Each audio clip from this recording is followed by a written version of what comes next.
Graças a Deus.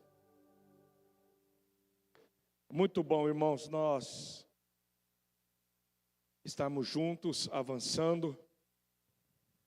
Já hoje, exatamente no meio do mês de outubro. Dia dos professores aí, né? Parabéns aos mestres. Amanhã é dia de receber florzinha dos alunos, bilhetinhos, né? Hoje é o dia dos professores e nós saudamos todos os mestres aí, aos quais nós devemos muito, muito mesmo. Eu queria mais uma vez agradecer você que está aqui nos visitando, que está nos assistindo, que tem nos acompanhado. Agora também, não sei você, mas eu peguei uma mania de viajar só ouvindo podcast.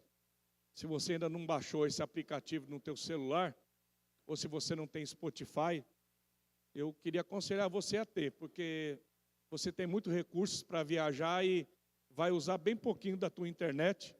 E agora as nossas mensagens também estão disponíveis, nós estamos baixando devagarzinho, disponíveis no podcast, ok? Então, Pastor Getro Paiva, PR, Getro Paiva, e você vai poder viajar, ouvir no seu trabalho aí, até offline, no teu celular, dá para você ouvir agora as mensagens. Viva a tecnologia, né? Não sou eu que fiz isso, você pode ter certeza, mas o pessoal está fazendo, porque eu, de tecnologia, eu sou bem difícil, bem ruim mesmo. Joia. Nós estamos orando e clamando pela nossa nação. Nós estamos aí há 15 dias. Há 14 dias, na verdade, né? Porque dia 30 é o dia D. Vai ser o dia em que nós vamos decidir aqui no estado de São Paulo o nosso governo e vamos decidir também a nossa próxima administração na presidência do Brasil. Então, mais do que nunca, nós temos que orar, clamar, buscar muito. Nós temos enfrentado não é apenas uma questão política, mas tem muita questão espiritual envolvida. Então, por favor, não se exponha, não brigue com pessoas, com família, não se dispõe em briga em WhatsApp. Eu faço parte de grupo de família, irmãos, às vezes é um pampeiro desgraçado, sabe? Tem gente que fala, briga e ofende, não entra nessas coisas, né? Vamos respeitar as diferenças e tratar as pessoas, porque às vezes a gente leva para o lado pessoal. Deixa eu dar uma palavra de pai para você. O brasileiro tem muita dificuldade de separar a função da pessoa. Como que eu vou falar isso? Quando você lida com o japonês, com o americano, com o inglês, quando a gente está em congressos, em debates, em mesas redondas, eu já estive algumas vezes nos Estados Unidos com pastores, liderança, com staff, líderes de igreja. E é interessante, irmãos, que esse pessoal, eles estão na reunião assim, e eles falam duro, eles conversam, e acabou a reunião, vai todo mundo para o coffee break comer, e parece que não aconteceu nada. Por quê? Porque eles não levam nada para o pessoal. Então, o brasileiro tem uma dificuldade. Por exemplo, se o camarada acabou de tocar aqui, as meninas acabaram de cantar aqui, e eu chego para essa menina e digo assim: minha filha, você desafinou, minha filha. Você não cantou bem. Eu não estou falando dela. Eu estou falando do que ela fez. Entende? Quando uma pessoa, você fez uma comida e a pessoa diz: olha, a sua comida não ficou boa. Não está falando de você, está falando da sua comida. Então, nós brasileiros, nós temos muito. Se você olha para mim, eu acabei de pregar aqui, você diz: olha, pastor Jeto, eu amo muito o senhor, mas eu não entendi a sua mensagem. O senhor não foi claro na sua pregação. Você não está falando de mim, você está falando de uma função que eu ocupo aqui. Então, a gente no Brasil, você tem uma dificuldade, porque se você chama a atenção de um funcionário, se você chama a atenção de uma pessoa por causa daquilo que ela está fazendo, ela leva para o lado pessoal. Ah, me ofendeu, me magoou. Não estou falando de você. Eu estou falando do seu trabalho. Entende? Quantos estão entendendo o que eu estou falando aqui? Então, o brasileiro é muito cheio de mimimi. É tudo assim, sabe? Eu magoei, me ofendi. Não, quando você presta um serviço, você tem que estar disposto a receber crítica por aquilo. Quando você faz um trabalho, você precisa ter um feedback. Foi bom? Não foi bom? Estou na média? Não estou na média? Onde que eu preciso melhorar? Sabe, então, a gente precisa crescer, a gente precisa ter uma grandeza, a gente precisa ter educação para aceitar. Porque se você não tiver aberto a críticas, a opiniões, você nunca vai conseguir crescer. Nunca. E quando você é uma pessoa muito melindrosa, às vezes a pessoa tem até vontade de te ajudar, te dar uma dica. Mas você é tão melindroso que a pessoa tem medo de falar porque você vai ficar chateado. Sabe? Então, nessa questão nossa política, nós temos dificuldade de separar a pessoa da opinião política dela. Eu posso não concordar com a tua opinião política, mas isso não tem nada a ver com você, tem a ver com a sua opinião. Não importa se o cara é palmeirense ou corintiano, não importa se o cara vota nesse ou vota naquele, gosta desse ou gosta, não importa isso. Então a gente tem que aprender a discutir ideias sem levar as coisas para o lado pessoal. Quando a gente atinge essa maturidade, irmãos, dá para a gente conversar melhor e conviver melhor com as pessoas. Diga amém. Devagarzinho a gente vai crescendo, né?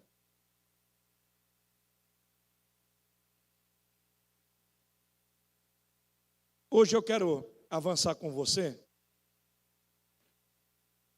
Estou muito animado hoje, porque a gente vai conversar, porque eu fui muito tocado hoje.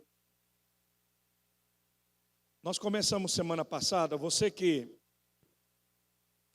não veio semana passada, deixa eu dar para você fazer um flashback do que nós começamos semana passada. Nós começamos a trabalhar um tema, os 7 altares de Abraão.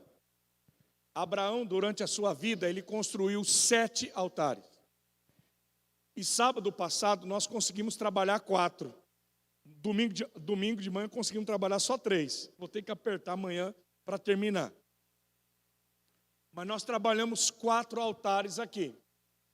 Quando Deus faz uma promessa para Abraão, Abraão não era crente. O pai de Abraão vivia lá, hoje na região do Iraque, lá na Caldeia, em Ur dos Caldeus.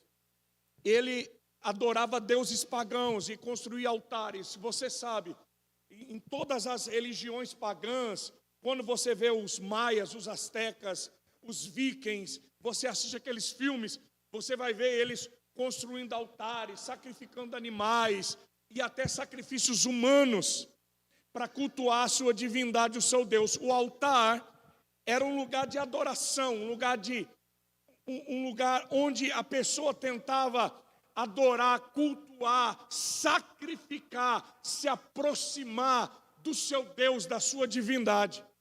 E quando Deus aparece para Abraão e diz: sai da tua terra, sai da casa do teu pai e vai para o lugar que eu vou te mostrar. E Abraão vai, e ele chega em Canaã, e logo quando Deus fala com ele constrói o primeiro altar.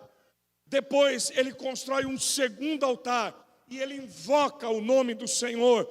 Depois lá em Betel, quando ele volta do Egito, quando Deus dá um livramento e perdoa ele constrói o terceiro altar.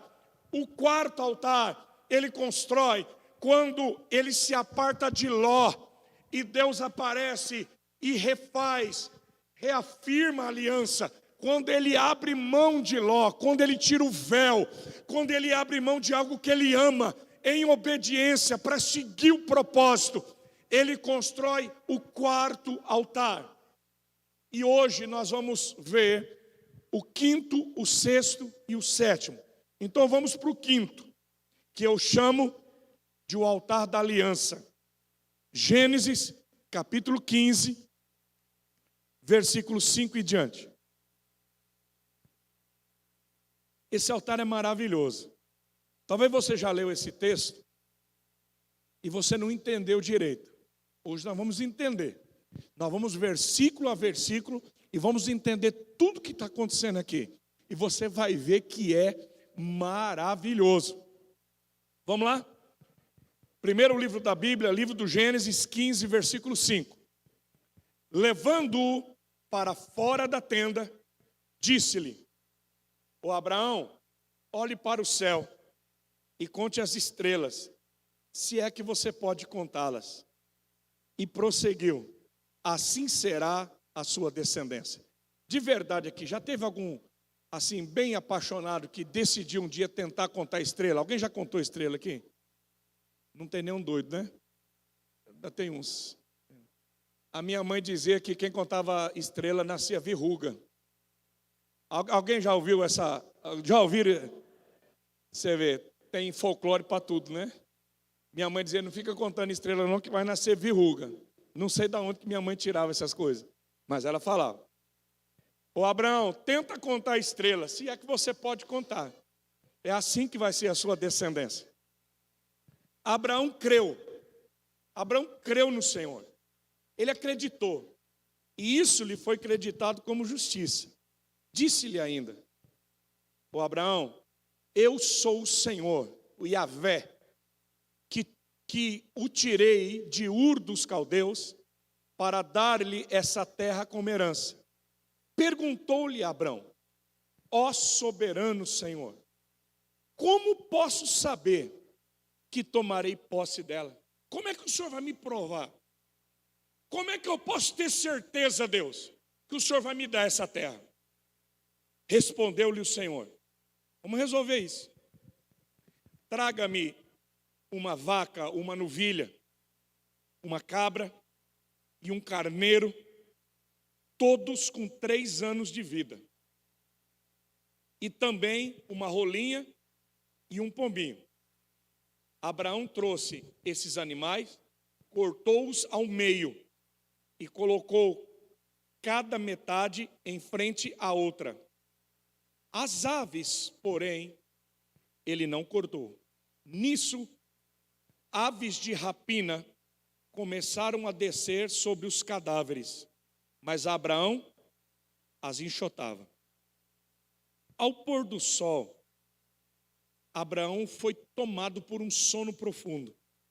Eis que vieram sobre ele trevas densas e apavorantes. Olha só, irmão.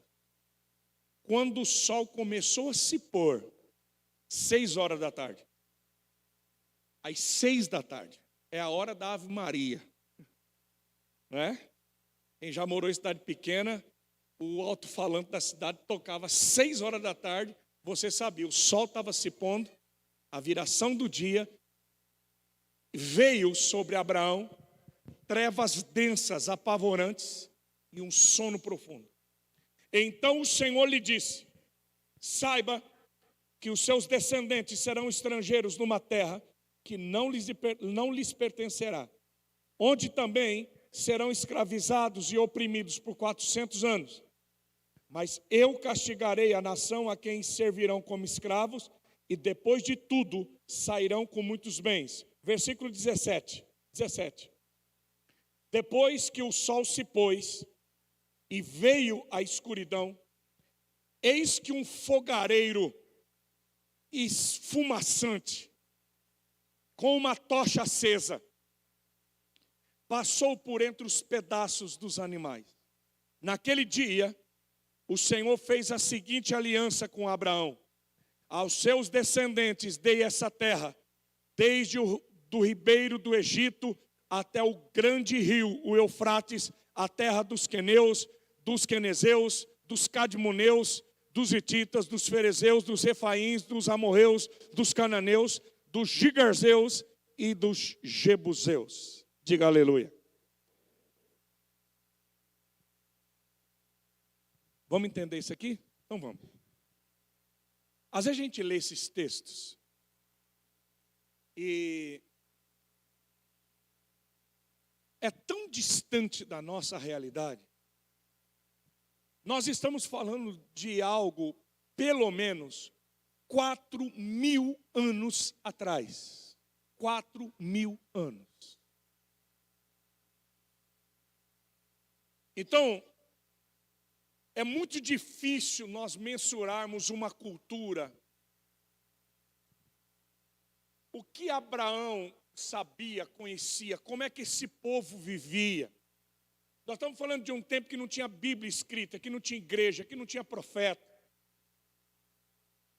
Em que Deus aparece para Abraão e se revela para esse homem, porque quer começar dele uma nação. E aqui, nesse quinto altar, Deus aparece para Abraão e diz assim: Abraão, conta as estrelas, se é que você pode contar. Vai ser assim a tua descendência. Irmãos, Abraão não tinha Isaac ainda. Já estava velho. A Sara, a mulher dele, era estéril. Mas a Bíblia diz que Abraão, ele creu em Deus. Ele não sabia como Deus ia fazer, mas ele creu. E isso foi acreditado como justiça. Mas Abraão, ele era homem, assim como eu e você, ele era gente. Então ele olha para Deus e diz assim: como é que eu vou ter certeza? Como é que eu vou saber que o Senhor vai fazer isso comigo? Agora Deus, Ele precisa fazer algo com Abraão, que Abraão entenda que ele está fazendo uma aliança e que ele vai assinar um contrato e que não dá para voltar atrás. Irmão, nós estamos falando de um tempo que não tinha papel, que não tinha caneta, ainda não tinha sido descoberto o papiro, não tinha documento, não tinha escritura. É muito longe de nós. Como é que se assinava um contrato? Como é que alguém fazia um pacto com alguém? Como é que alguém fazia uma aliança com alguém? Nesse tempo aqui, é simples. Quando eu fazia um contrato com você da compra de uma terra, ou um contrato com animais, ou sei lá, de servo, quando havia uma aliança entre reis, entre nações, eles pegavam um animal e eles partiam o animal no meio. Colocavam a parte do animal de um lado e a parte do animal no outro. E os dois que estavam fazendo o contrato pegavam um na mão do outro e diziam o termo do contrato. Eu faço hoje um contrato com você, que daqui 1 ano ou daqui 10 anos eu vou lhe pagar tal coisa. Nós estamos fazendo um contrato. Essa terra aqui, eu estou vendendo para você, eu estou entregando para você. A partir de hoje essa terra é sua.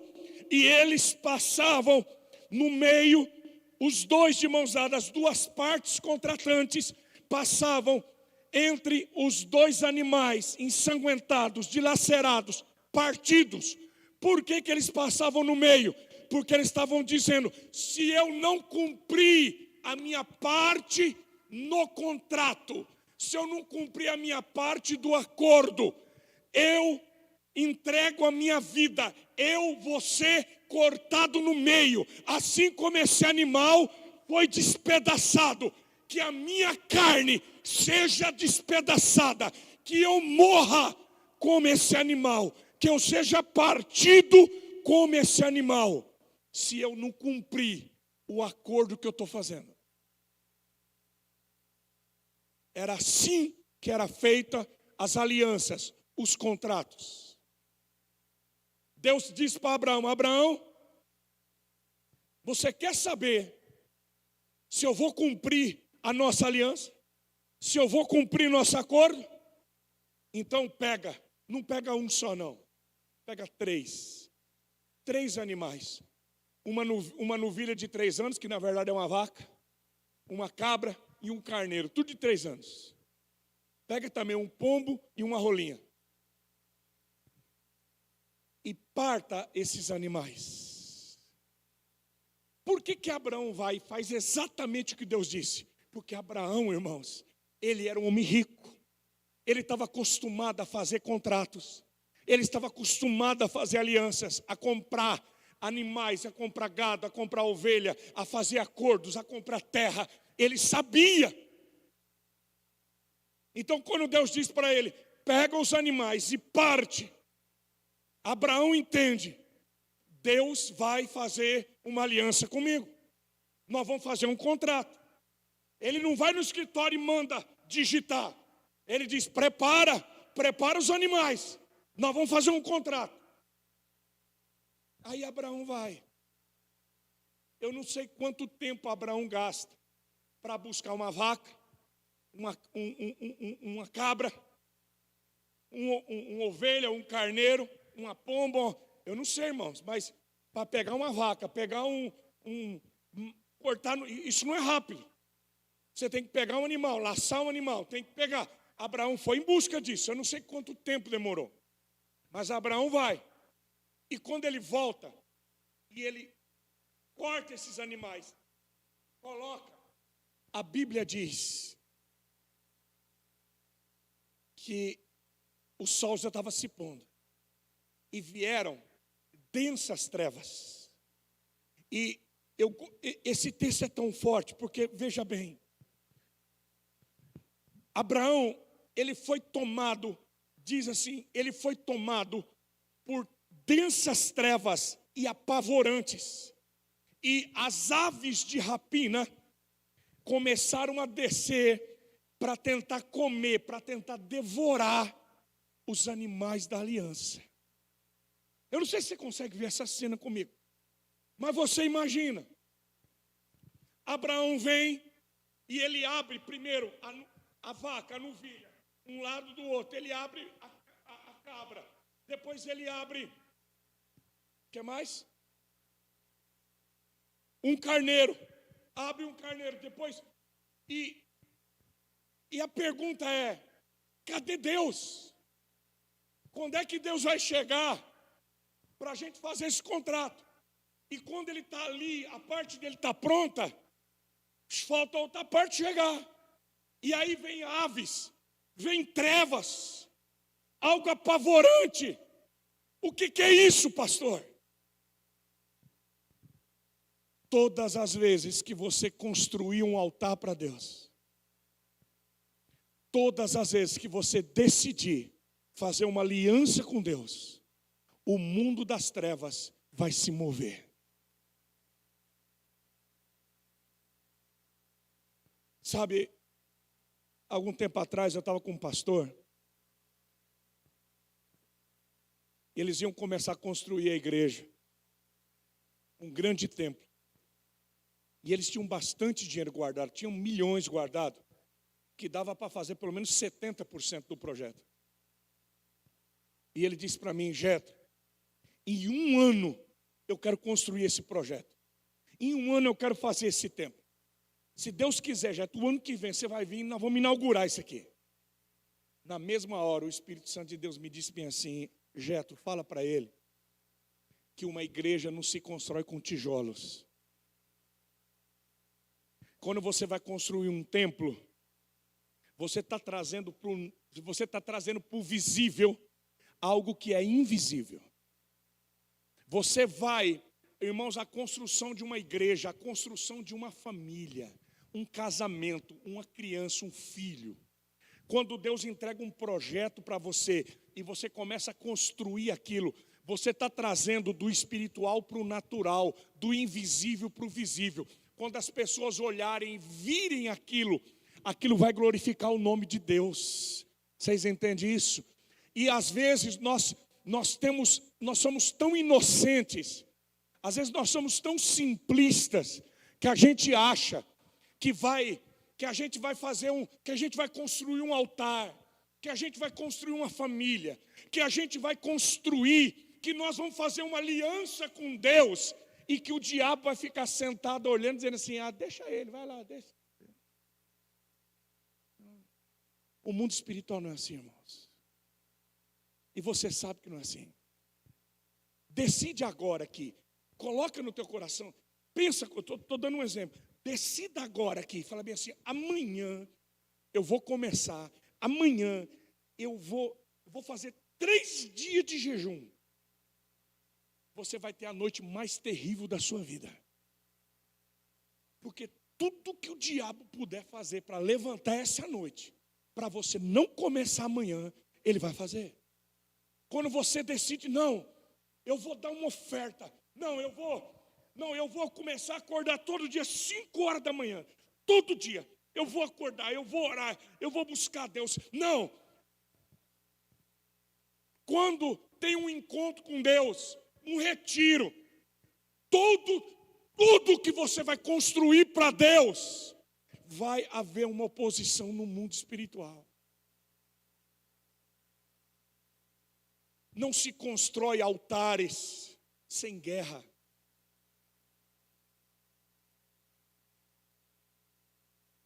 Por favor, meu irmão, olhe para mim. Tudo que Deus ama, o diabo odeia. O casamento é um altar para Deus. O diabo odeia casamento. Pensa no diabo endemoniado. É quando alguém diz assim: olha, meu casamento é uma bênção. Eu estou casado há 20, 30, 40 anos. Esse dia eu achei tão bonitinho. Tem o pastor Alexandre, casado com a pastora Juliana, os avós da Juliana, é um médico aposentado, o pai e a mãe da mãe dela, são vivos ainda, doutor Arnon. Ele já está batendo nos 90 anos. Um médico muito conhecido, muito amado, muito crente, ele e a esposa dele. Eu fiz o aniversário de 50 anos de casado dele, e agora esse ano ele completou 60 anos de casado. Irmãos, é muito tempo para morar junto com uma pessoa. E a véia está meio gagá já. Porque está firmona, mas já está bem passada. Porque tem gente que não morre, irmão, tem gente que acaba. Não é verdade? Tem gente que não morre, tem gente que vai acabando e acaba, né? É mais ou menos assim. Eu falava isso do meu pai, porque meu pai morreu e ia fazer 99. Eu vi meu pai se acabando assim. E falava, não vai morrer não, vai virar morcego, né? E 60 anos de casado, e o doutor Arnon, ele se reunindo com a família assim, ele abraçou ela e disse assim, olhando nos olhinhos dela assim, e disse, faz 60 anos que a gente está junto. E eu sempre te amei. E eu vou morrer te amando. Irmão, 60 anos. Meu coração disparou assim, eu falei, meu Deus do céu. Me deu uma alegria tão grande, irmão. Porque é tão lindo aquilo. Aí eu pensei comigo assim, puxa, que coisa linda. Mas eu fiquei pensando assim, o diabo deve estar endemoniado, assim. Porque você tem noção o que é 60 anos o inimigo tentando atrapalhar, tentando colocar dificuldade. Você que está casado que sabe o que eu estou dizendo. Casamento é campo de batalha, é campo de enfrentamento. Por que o diabo se levanta contra o seu casamento? Às vezes, desde o namoro já vem crise, aí nascem os filhos, e aí vem aquilo que era para ser tão maravilhoso, mágico, aí nasceu. Quando eu vejo os casais apresentando as crianças aqui, eu fico pensando assim, tadinho deles. Verdade. Porque depois de 90 dias chorando, nem vontade de tirar foto tem mais, irmão. Verdade. Esse dia minha secretária, a Natiele, a menina dela nasceu, primeira filha. Irmão, pensa numa menina vaidosa, vive de chapinha, a Natiele toda elegante assim, tudo. E aí a menina já venceu, ela voltou a trabalhar, a menina agora fez 6 meses. E aí eu cheguei para trabalhar, a hora que eu entrei assim, a Natiele está sentada na cadeira dela, irmãos, o cabelo dela parecia um ninja nu, assim, ó. Eu falei, deve ter vindo de avião com a janela aberta. Pensa, eu olhei para ela assim, falei, o que foi, Natiele?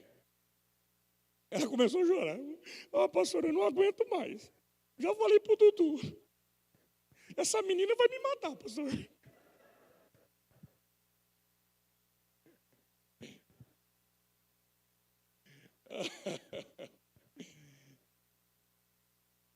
Como é que algo tão sonhado, tão lindo, às vezes pode dar tanta tristeza, pode fazer a gente chorar tanto, pode fazer a gente desesperar tanto. Por que os filhos que a gente ama tanto, que a gente investe tanto, às vezes você olha para o teu filho e diz assim, eu não estou conhecendo essa menina, eu não estou conhecendo esse menino, sabe por quê? Porque o diabo odeia a família, irmãos. O diabo não está interessado no teu dinheiro, o diabo não está interessado no teu carro, o diabo não quer ser o marido. Sabe o que o diabo quer? Ele quer destruir o propósito de Deus. O diabo não quer saber do teu filho. O que o diabo quer é destruir aquilo que é propósito, aquilo que é altar, aquilo que glorifica. Porque ele veio roubar, matar e destruir. Então quando eu olho aqui, quando eu estava hoje à tarde lendo, estudando sobre esse altar, e Abraão está fazendo algo tão lindo.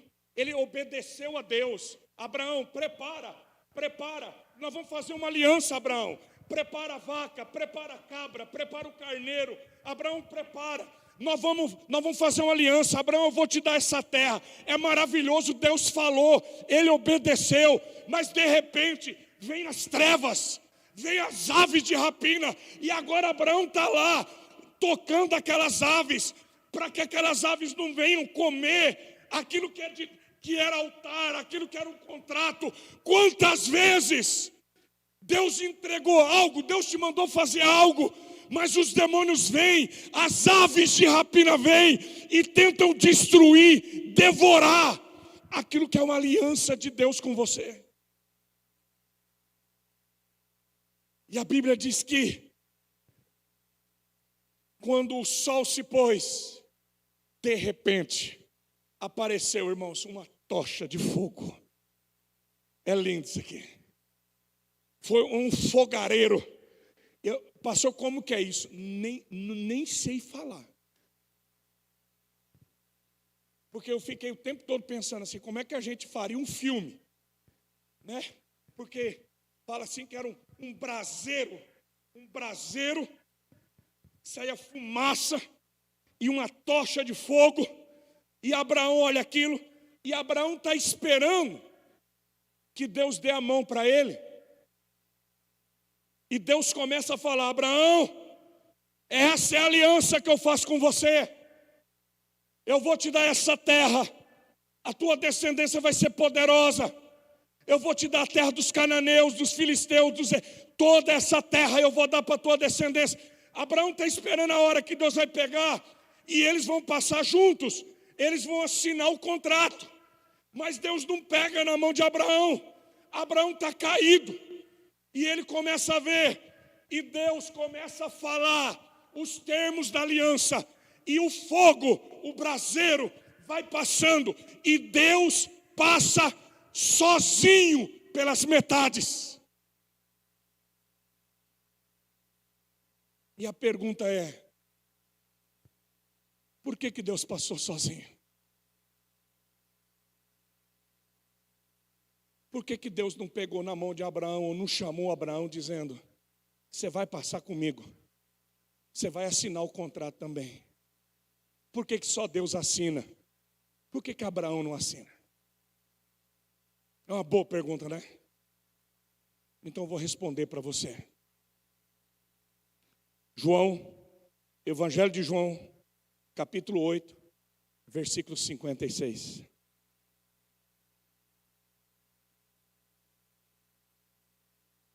João 8, 56. Irmão, nós estamos falando de algo pelo menos 2000 anos antes de Jesus. E quando João está escrevendo o Evangelho, João diz que Jesus disse para o povo de Israel que Abraão,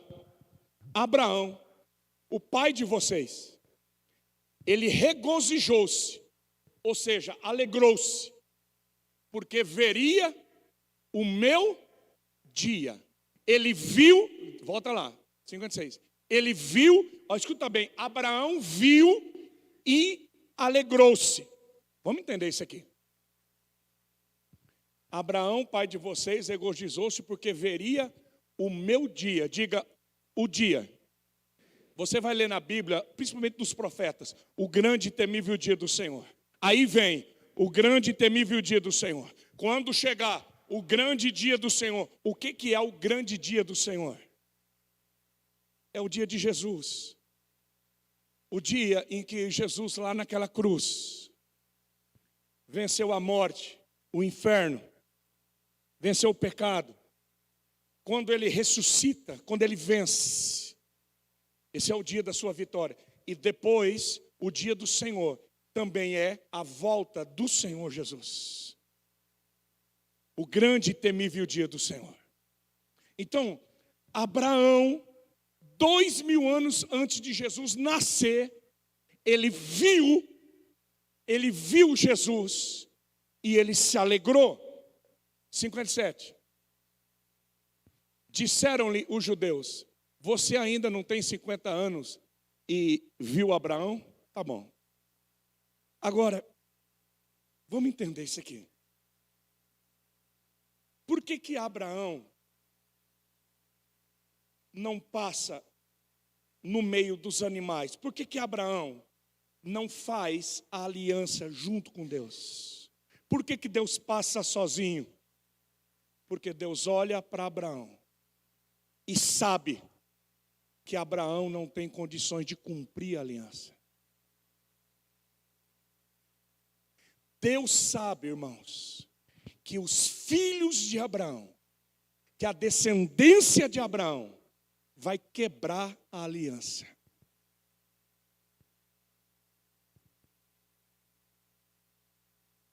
Então, o que Deus faz? Deus diz assim: eu vou passar, Abraão, e eu vou ser o avalista da tua parte. Eu, Abraão, vou cumprir a parte por nós dois. Eu assino por mim e eu assino por você. Eu vou ser o teu avalista. Se você não pagar, eu pago. Entende o que eu estou falando? Quantos estão entendendo o que eu estou pregando aqui? Deus olha para Abraão e diz: Abraão, se essa aliança for quebrada, assim como esses animais sangraram e foram partidos, se você quebrar, Abraão, você vai ter que morrer. Você vai ter que ser partido, o sangue vai ser derramado. E foi exatamente isso que aconteceu. Os filhos de Abraão, a descendência de Abraão, eles quebraram a aliança. E foi exatamente aí, irmãos, exatamente nesse lugar, que Abraão entendeu por que Deus passou sozinho. Nesse dia, Abraão entendeu porque ali é um vislumbre da cruz. Abraão viu Jesus, ele viu o dia do Senhor. Abraão entendeu por que Deus não deixou ele passar, por que Deus passou também no lugar dele. Olha o que diz 2 Coríntios 5, 21. 2 Coríntios 5, 21. Deus tornou pecado por nós aquele que não tinha pecado. O que Deus fez? Deus tornou Jesus. Deus tornou pecado por nós aquele que não tinha pecado, para que nele nos tornássemos justiça de Deus. Quando Jesus vem, Jesus é Deus. O Verbo se fez carne. Deus vem e assume a forma humana. E ele toma sobre ele o pecado, a aliança que foi quebrada. Jesus toma sobre ele, porque Deus tinha assinado. E a aliança tinha sido feita, e Deus tinha que pagar. Era para eu e você derramarmos o nosso sangue. A culpa era tua, era minha, mas quem passou na aliança foi Deus. E Deus enviou Jesus para sangrar naquela cruz, para ser partido naquela cruz, para pagar o preço da tua vida e da minha vida. Porque o contrato foi assinado. E Deus não pode fugir daquilo que ele assina, daquilo que ele faz. Diga graças a Deus. Sabe, irmãos, quando eu penso nisso, eu penso num Deus que há 4.000 anos atrás, Ele olhou para você e para mim e Ele viu que nós não tínhamos condições. Ele diz: eu vou fazer um contrato com você e eu sei que você vai quebrar. Só que eu vou pagar o preço. O preço que é para você pagar, eu vou pagar. Como que alguém assina um contrato sabendo que a outra parte não vai cumprir? O que é isso, pastor? É um Deus que nos amou antes da fundação do mundo. É um Deus que antes, veja bem, antes de nós pecarmos, Ele já sabia. Antes de nós cairmos, Ele já sabia. E aí, pastor? E aí que Deus não desiste da gente. Talvez você veja aqui hoje. Ontem à noite eu estava reunido com uns 30 homens. E a hora que eu fui orar por eles, Deus me disse assim: tem um rapaz aqui,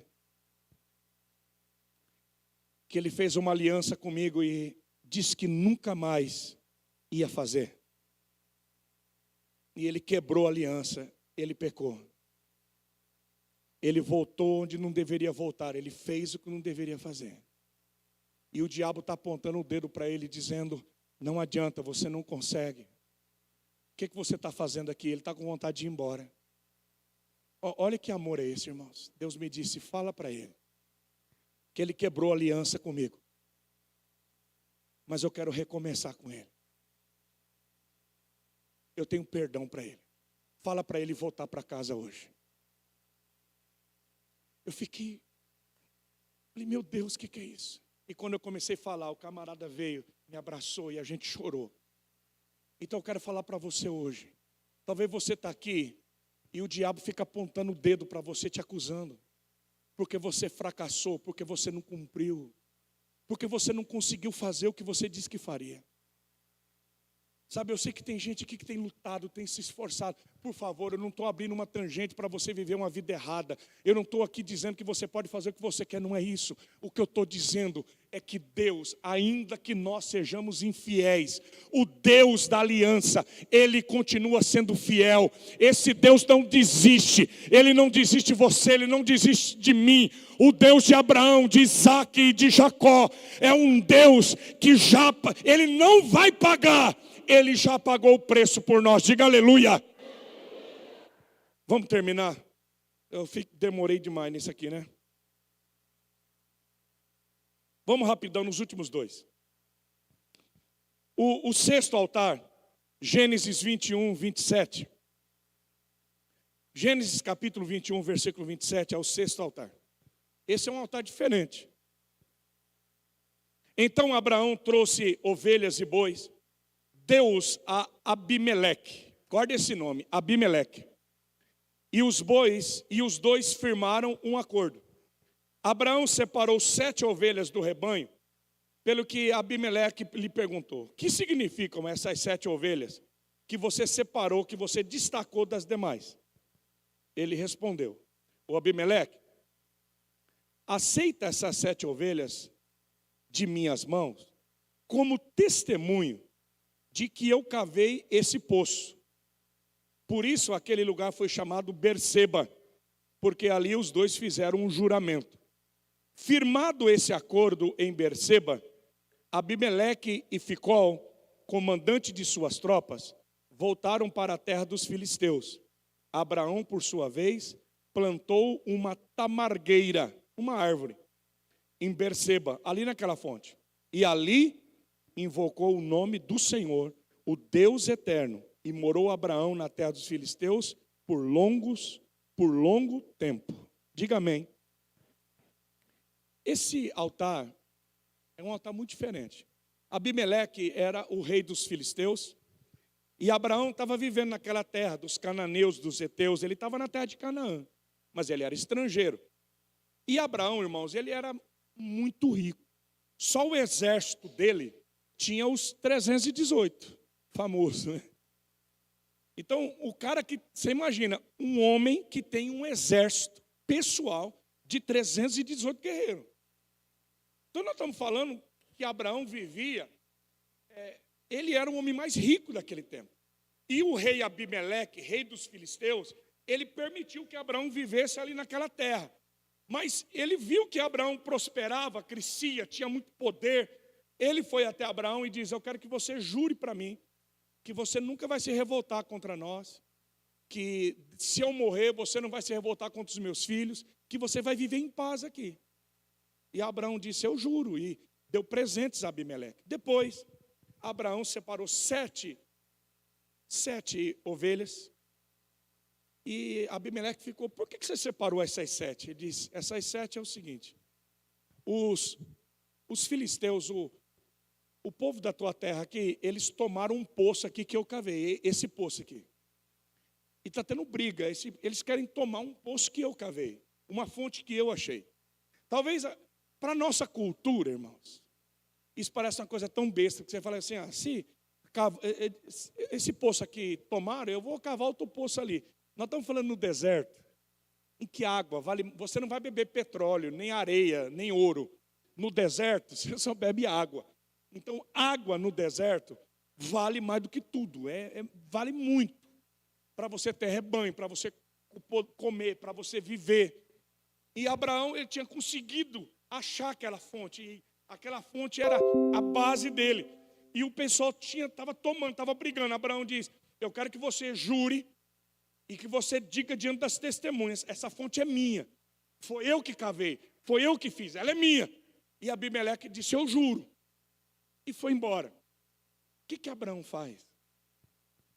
Ele planta uma árvore, uma tamargueira, e a Bíblia diz que ali ele adorou o Senhor. Ele levanta um altar de gratidão. Para mim, esse altar se chama altar de gratidão. E Deus falou tão forte comigo nisso. Porque se tem uma coisa que nós falhamos, que nós erramos, é que nós levantamos poucos altares de gratidão. Meus filhos, nós somos peritos em levantar altares para clamar. Pastor, clama pela minha mãe, está com câncer. Clama pelo meu pai, teve um AVC.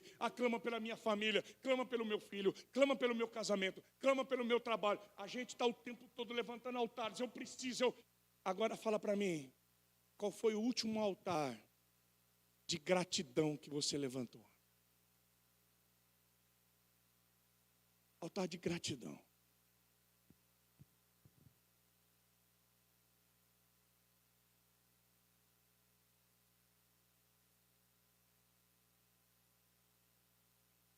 Eu estava com um pastor, um apóstolo. Ele tem 2 filhos, tem um casal. E a filha dele estava fazendo aniversário, 23 anos. E eu estava na casa dele. E ele disse para mim: Jetro, hoje é o aniversário da minha filha. Eu quero te ensinar uma coisa. Todo ano, Jetro, desde que minha filha nasceu, todo aniversário dela, eu separo uma oferta. E eu vou para o culto. E eu entrego uma oferta de gratidão pela vida da minha filha. Ele disse: o ano passado, a minha sobrinha, prima dela, de 19 anos, teve um aneurisma cerebral, com 19 anos, e morreu. O pai dessa menina é um fazendeiro muito rico. Ele disse para mim: o pai dela poderia dava qualquer fazenda para ter a menina de volta. Ele disse: a minha filha está fazendo 23 anos. Deus guardou mais um ano. Deus sustentou ela mais um ano. Deus protegeu. E hoje eu quero levantar um altar de gratidão pela vida da minha filha. Eu fui na formatura dessa menina. Ela se formou em relações internacionais. E ele, na formatura dela, ele disse para mim: eu preciso, Jeto, levantar um altar de gratidão, porque a minha filha terminou a faculdade. Eu preciso ofertar a Deus. Eu preciso levantar um altar de gratidão. Eu estou falando isso para vocês.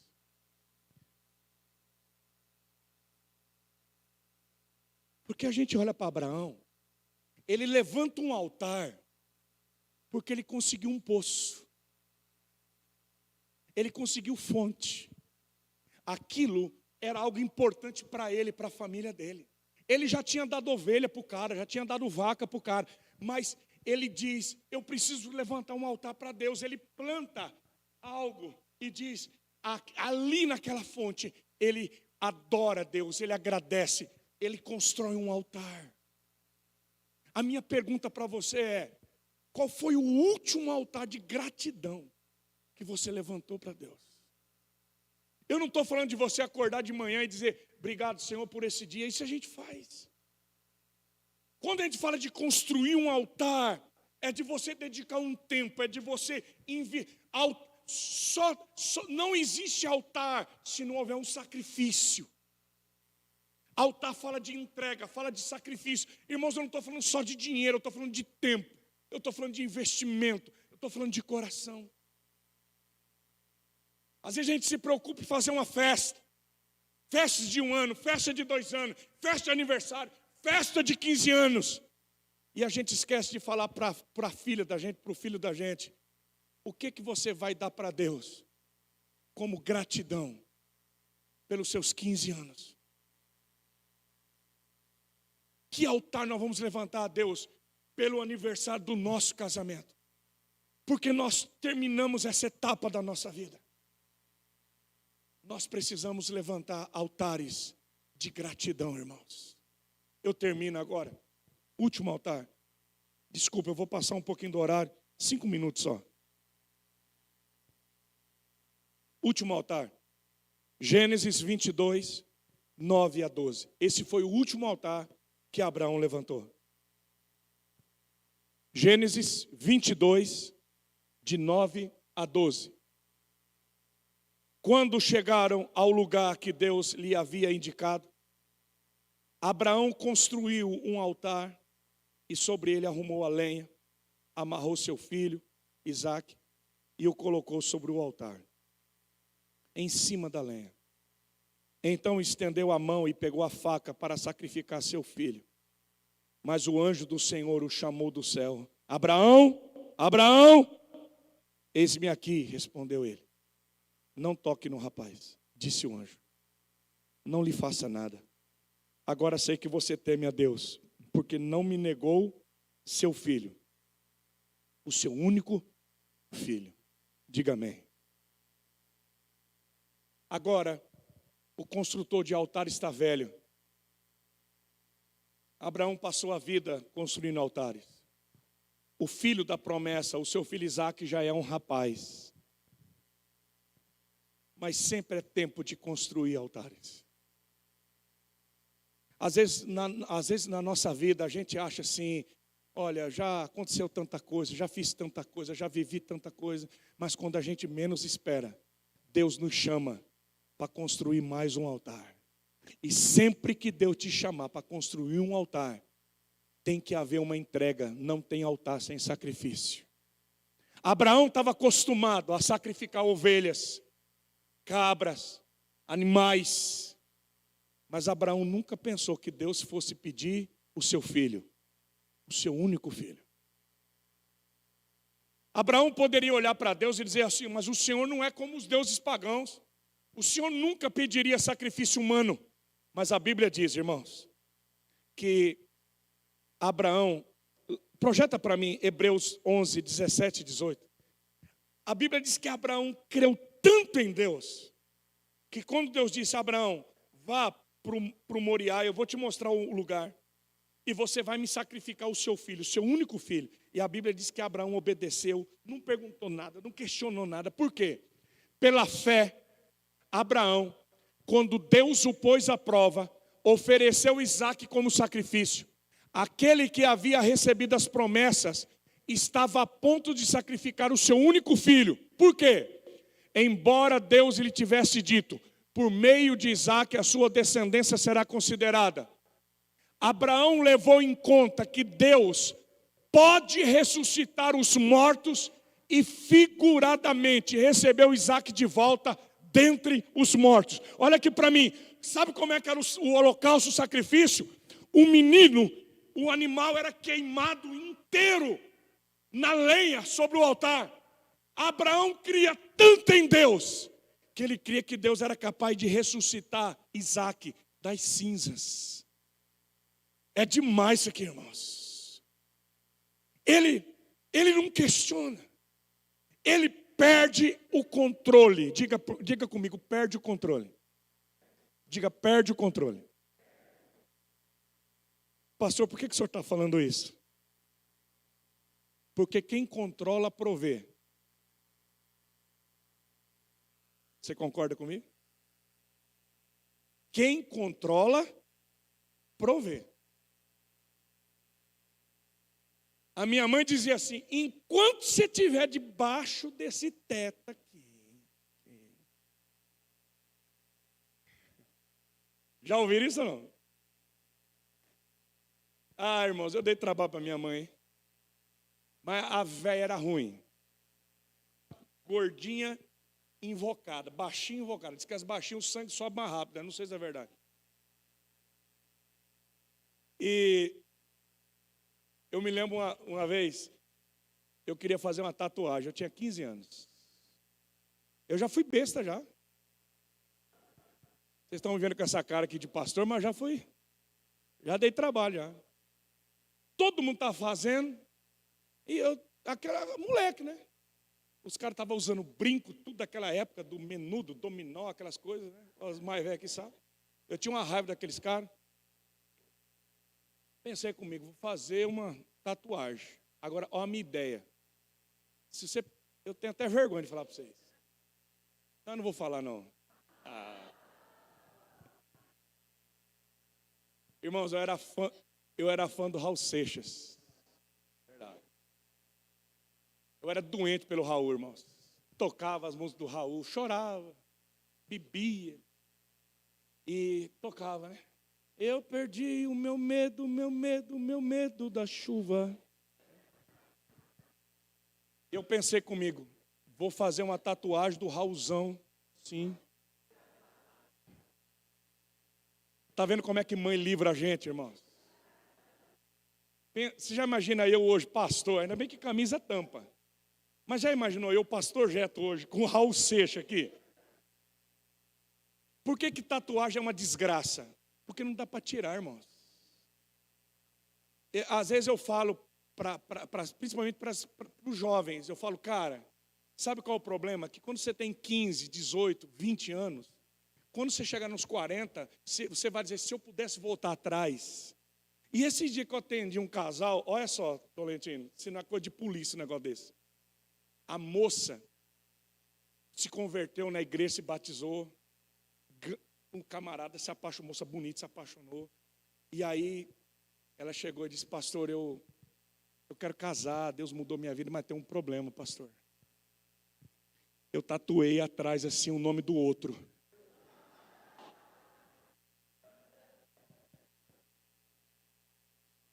Agora, como que um ser humano pode ser tão imbecil assim, irmãos? Como que uma menina de 16 anos grava um nome? João Ricardo. Agora, você imagina, você vai casar com uma mulher e toda vez que você olhar nas costas dela tem o nome do outro cara, bicho. Então vocês estão dando risada, mas a gente fala para esses meninos, para essas meninas, pelo amor dos anjos. Mas eles ficam bravos com a gente. Eles ficam bravos com a gente. Porque eles acham que a gente é careta. Não é. Você quer tatuar, fala o que você quiser. Só que eu vou dizer, um dia você vai se arrepender. Porque hoje eu agradeço a Deus todo dia. Eu falei para assim, mamãe.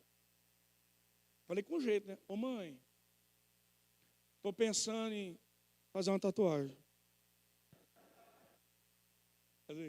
Moleque, quando quer pedir, fica desenchavido, né? Ô, mãe, eu quero fazer uma tatuagem. Minha mãe disse assim: enquanto você estiver aqui, debaixo do meu teto, depois que você pagar as suas contas, você tiver tua casa, você faz o que você quiser, você desenha o que você quiser. Mas aqui, se você fizer, eu te arrebento. E a minha mãe arrebentava mesmo, irmão, não era brincadeira, não. O pau quebrava. Uma vez ela me deu uma coça com a minha própria cinta. Ela falou: tira a cinta. Eu falei: mas mãe, tira, vai apanhar com a tua cinta. Apanhei com a minha cinta. E irmãos, eu agradeço a Deus todo dia, sabe por quê? Porque minha mãe foi mulher de verdade. A minha mãe me livrou de fazer muita besteira na minha vida.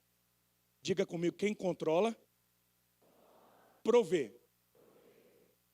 Bom, vocês estão dando risada, mas agora vai ficar mais sério.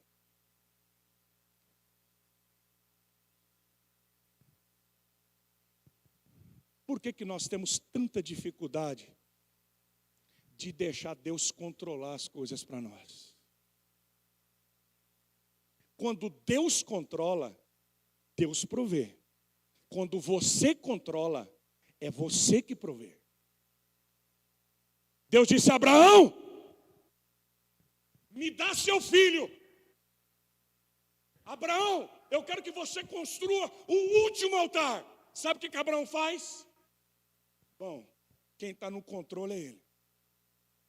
Isaac diz: pai, aqui está o fogo, o cutelo, a lenha. Está faltando uma coisa, pai. Onde está o cordeiro para o sacrifício? Sabe o que Abraão diz? O Senhor proverá. Diga comigo: o Senhor proverá. Sabe por que Abraão diz o Senhor proverá? Porque Abraão diz: eu perdi o controle. O controle não está na minha mão, o controle está na mão dele. Ele manda, eu obedeço, é ele que faz, ele é Deus.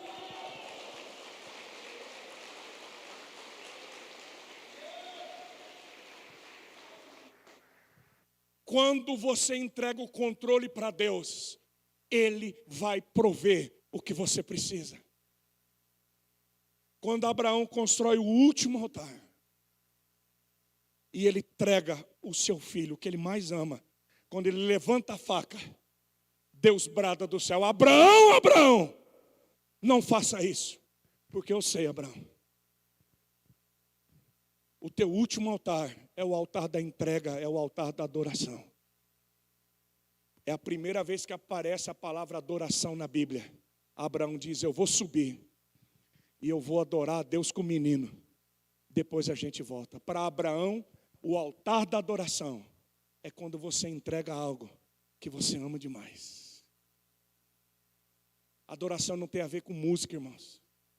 Adoração não tem a ver com bateria. Adoração não tem a ver com canções. Adoração não tem a ver com oração. Pastor, o que é adoração? Adoração tem a ver com entrega. Às vezes você não diz nenhuma palavra. Abraão estava em silêncio.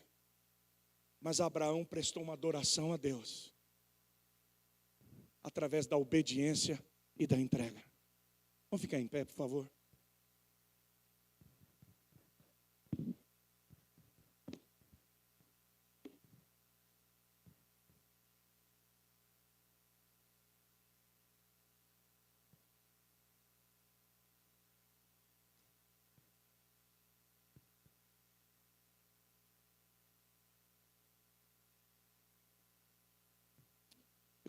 Eu queria que a gente orasse. Hoje à noite nós conversamos sobre 3 altares. Aquele altar da aliança, onde Deus olhou para você e para mim e sabia que a gente ia quebrar.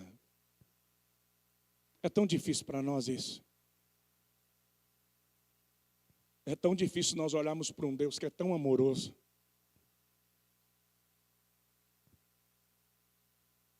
Hoje eu sentei com a Leia, a gente estava tomando um café de manhã. Eu fiz uma prova da minha pós-graduação, ela me ajudou. E a gente tomando um café e conversando. Ela disse assim: meu bem, eu estava orando essa semana. E a gente precisa recomeçar em muitas áreas da nossa vida. Eu disse: é verdade. Ela disse: depois de 21 anos, tem muitas coisas que nós deixamos se perder no meio do caminho. Depois de 21 anos, muitas coisas a gente foi deixando. A gente precisa recomeçar em muitas áreas. Eu falei: é verdade, meu bem. É verdade. Eu disse para ela: eu te amo tanto. E eu não queria ter errado tanto com você como eu errei. Você já parou para pensar que as pessoas que nós mais amamos são as pessoas que nós mais ferimos?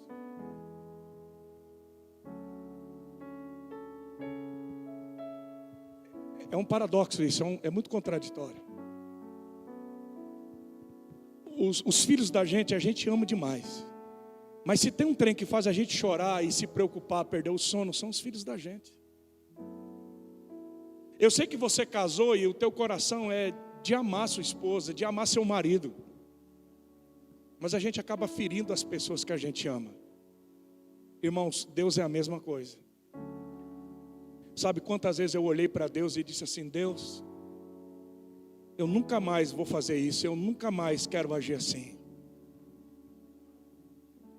Deus, eu nunca mais vou parar de te buscar. Deus, eu nunca mais vou magoar teu coração. Irmãos, mas eu quebrei as alianças muitas vezes. Muitas vezes. Pecados que eu não queria cometer, eu cometi. Coisas que eu disse para Deus que eu ia fazer, eu não consegui fazer.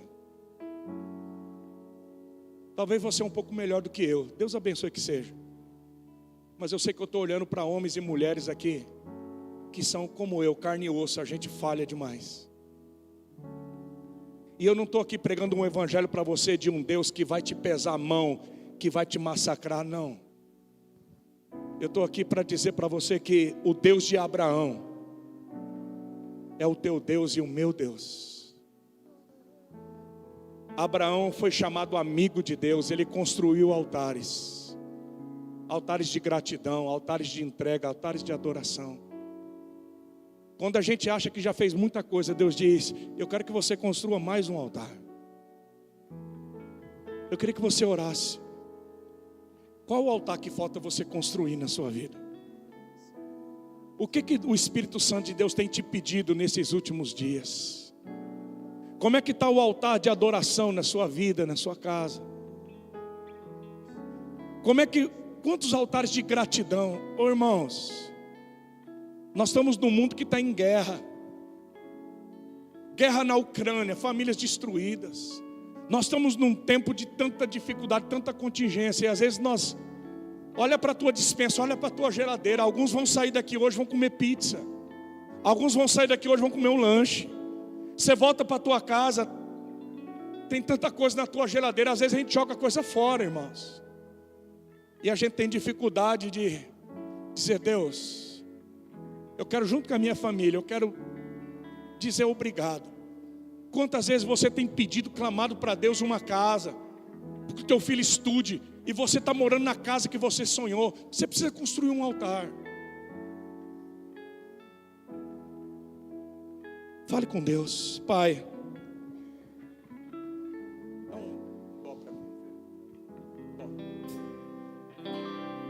essa vocês vão lembrar. Por tudo o que tens feito, por tudo que vais fazer, por tuas promessas e tudo que és, eu quero te agradecer com todo o meu ser. De novo, por tudo. Por tudo. Romanos, por favor. Romanos capítulo 8.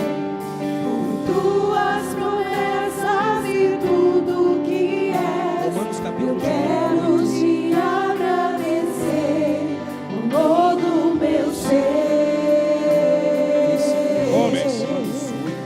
agradeço, meu Senhor. Somos intensos porque quando você diz te agradeço,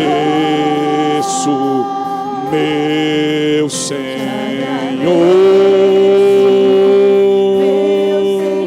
Te agradeço por me libertar e salvar, por ter morrido em meu lugar. Te agradeço, Jesus, te agradeço. Eu te agradeço, te agradeço,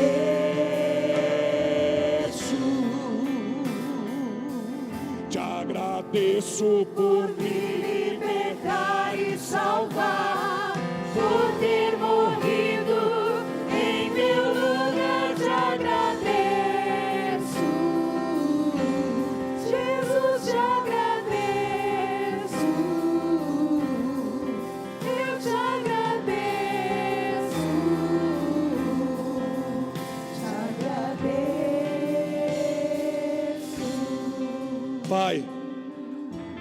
Pai, eu e meus irmãos aqui, nós queremos te agradecer, Senhor. Te agradecer porque o Senhor é um Deus de alianças, um Deus de pactos. Obrigado porque o Senhor é o Deus de Abraão e o Senhor passou no meio daqueles animais. Obrigado porque Abraão viu o dia de Jesus e ele se alegrou. Obrigado porque Abraão entendeu que Jesus seria partido, ele pagaria o preço em lugar dele. Ali na cruz Jesus pagou o preço pela vida de Abraão, pela vida de Moisés, pela minha vida, pela vida, Senhor, de cada homem, de cada mulher. Porque todos pecaram, todos caíram, mas aquele que não tinha pecado se fez pecado. O Cordeiro Imaculado de Deus, o Jesus foi partido, rasgado naquela cruz. E éramos nós que devíamos estar ali, Senhor. Jesus não quebrou a aliança, quem quebrou fomos nós. Então hoje nós queremos levantar um altar de gratidão. Obrigado por nos libertar e salvar. Obrigado por ter morrido no nosso lugar. Obrigado pelo teu amor. Senhor, eu oro por cada irmão e irmã que está aqui. Senhor, a gente faz tanta besteira na vida. Nós fazemos tantas escolhas erradas. E hoje nós te pedimos, nos perdoa, Deus. Lava agora, eu libero sobre a tua vida o perdão de Deus. Que o sangue de Jesus te lave e te purifique. Não há mais condenação para aqueles que estão em Cristo Jesus. Não há mais condenação para aqueles que estão em Cristo Jesus. Não vale mais, porque o teu sangue nos limpa, nos purifica, nos justifica, Deus. Pai, levanta aqui essa noite homens e mulheres, uma igreja. Levanta construtores de altares aqui, Senhor. Que a nossa vida venha a ser uma vida de entrega. Nós entregamos o controle na tua mão. Assume o controle. Nós entregamos tudo nas tuas mãos, Pai. Em nome de Jesus. Diga amém.